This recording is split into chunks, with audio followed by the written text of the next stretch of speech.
Hello, everybody. It's lovely to see you. I am Matthew Taylor, and welcome to Make Stories Matter. This, I have to confess, is my first time Facebook living, and I'm getting lots of things told to do here. So I'm clicking on them. So bear with me on that. And this is our goal, is for us to basically dive into the whole world of story, why they're important, how they matter, how they influence us every minute of every day.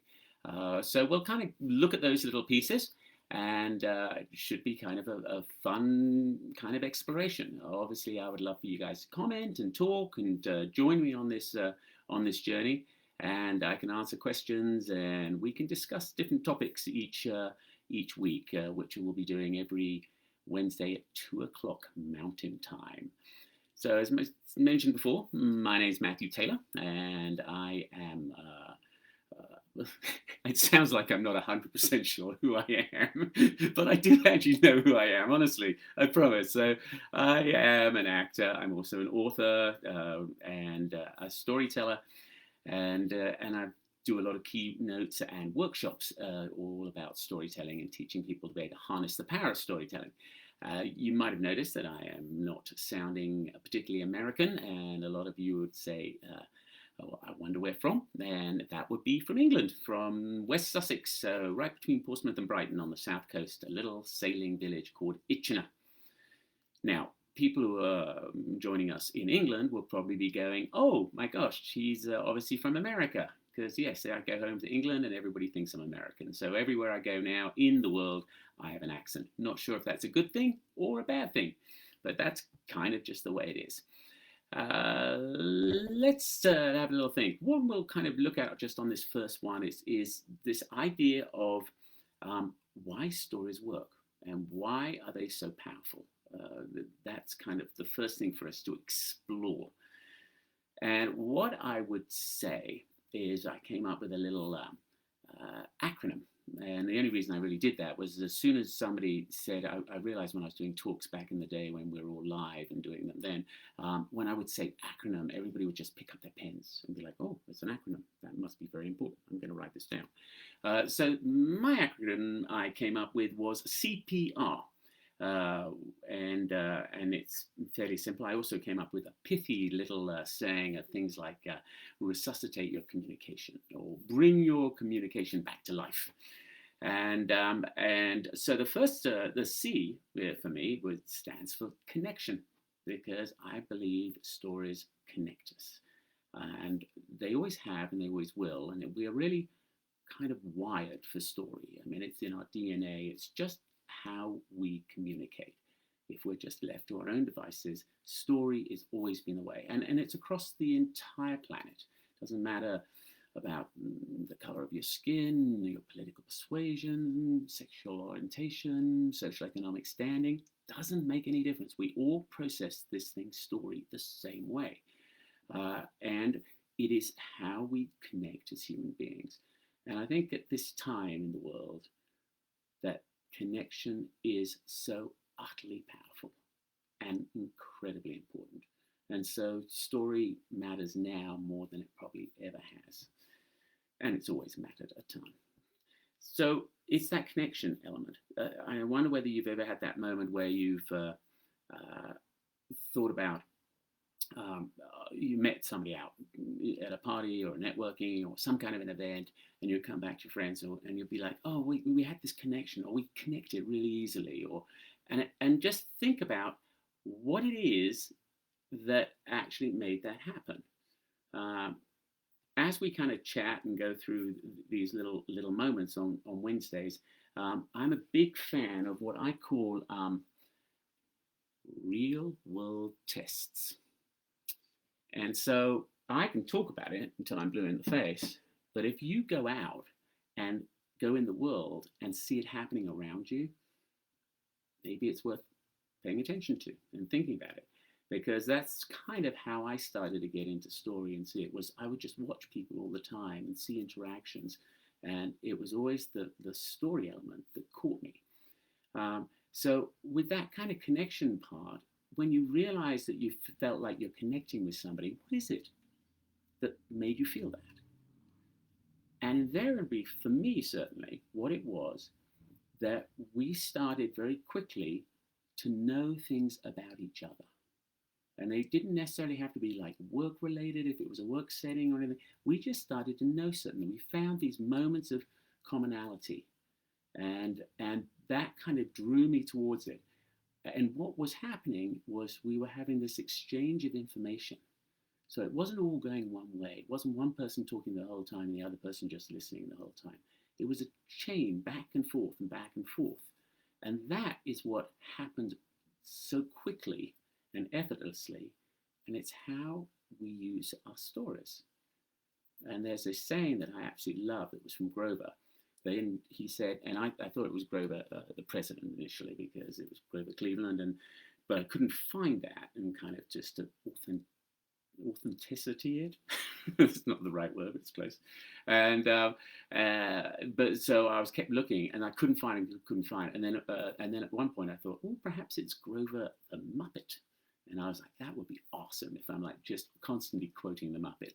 And eventually, a gentleman, Joshua, kind of helped me out and steered me in the right way. And it was actually Cleveland Porter, who was the criminal defense attorney out in LA or San Diego area. But this is what they said. They said, reveal yourself or others will reveal you. And I was thinking about that, and I'm like, oh, wow, that's what I do. I go by somebody, walk by them on the street or drive by them in my car, and I look at that person and I build a picture about who that person is. And I'm drawing from what I have, which is just the vision of that person, the image and what they're wearing or where they're standing or who, and so that's how I start building that image. And then there are bits missing. So I fill them in myself. And that's, I think, what we all do. And I would love for you to have one of these real world tests and see, is that what is really going on? Do you do that? I drive by somebody on the side of the road and they're holding a cardboard sign. I build this picture. And it's just not necessarily completely wrong, because, there is that element of a stereotype. There's a reason they exist. And they're not dreadful or bad. It's just they're completely incomplete. And that's what's dangerous with them. And so I fill in the incomplete parts myself. Now, I think this is something that we do as individuals. And I would love you to go and think about whether we actually do that and see whether you kind of naturally do it. Because if we do, then this idea of revealing who you are becomes even more important. Because what you're doing is allowing somebody else to see who you really are.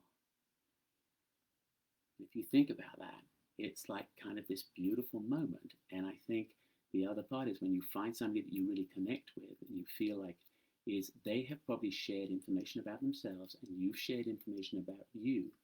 And together you are now building an accurate picture of the two people. Now, likewise, you may well find that that's somebody you won't spend time with. But at least you know that, and they know that. But quite often we'll find these common moments. Maybe you've both got kids that play soccer, or you're a sailing fan, or a skier, or you love art, or math, or it doesn't really matter. But you find these little moments, and they happen all the time.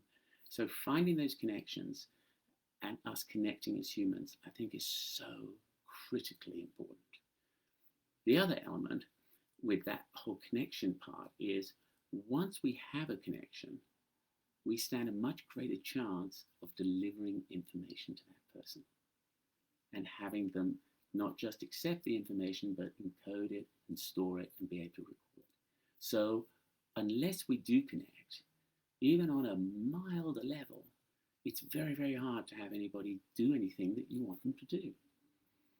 Which does bring us to the P. So C would be the connection. The P in the acronym would be persuasion. It's like the most persuasive way you can possibly deliver information. And so you always say about how people are persuaded by the emotion of something, and then they'll justify maybe the purchase of an object with the logic, but probably afterwards. But stories have that ability to be able to make that emotional connection with people. And so that persuasion part, I think, is a hugely important part as well. And there's an old English guy, Keith Johnstone, and he wrote a book called Impro. And in the book, and I have it here, and you'll see how popular the book has been with me, because it's battered and it's completely stuck together with tape, and it is utterly and completely yellow with scribbles all over it. So I love this book, and in it, Keith Johnstone said, people are inhibited from realizing that no action, sound, or motion is innocent of purpose. And I was thinking about that, and I was like, that's wild. I think it's absolutely true. It's like every time I do something, every time I speak, every time I move, there's a want. And I felt horribly self-serving, and then realized, well, virtually everything I do is to help other people. I mean, that's just kind of how it is. And I think most people are like that. Not everybody, but most. And I was like, if we do want to help other people, you might as well get good at doing what will help them. And so this idea of being able to improve the ability and understanding on story, since it is such a powerful tool to be able to get what we want, seems to make a ton of sense.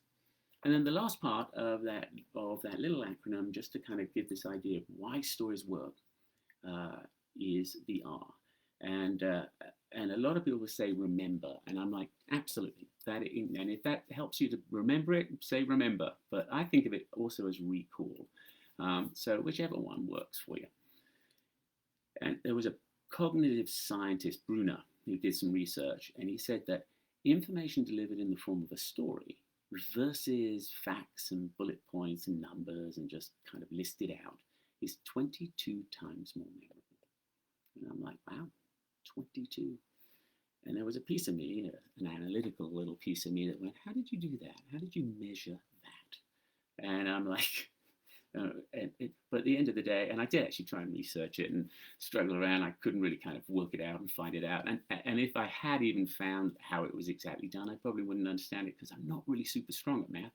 But I was intrigued by how to do it. But it didn't really matter to me whether it was 22 or 21 or 18 or 8 or whatever. What I know, and coming right back to my real world little tests, is that I remember stories. I know I don't remember, facts and bullet points. You don't come home, from work and go, hi, darling, it's great to be back. Let me tell you about these 8 bullet points I heard today. One, you come in and go, oh, you wouldn't believe what happened today. Somebody did and so, and you couldn't believe it. And they were like, and you're just off and running. It's just we trade these stories. But they are what sticks with us.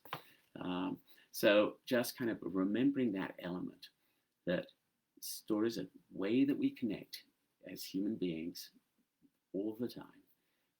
The fact that it's also the most persuasive way to be able to deliver information. And then the last part is the fact that we remember that information. And the reason I like the word recall is we don't just remember it, but we are compelled to share them.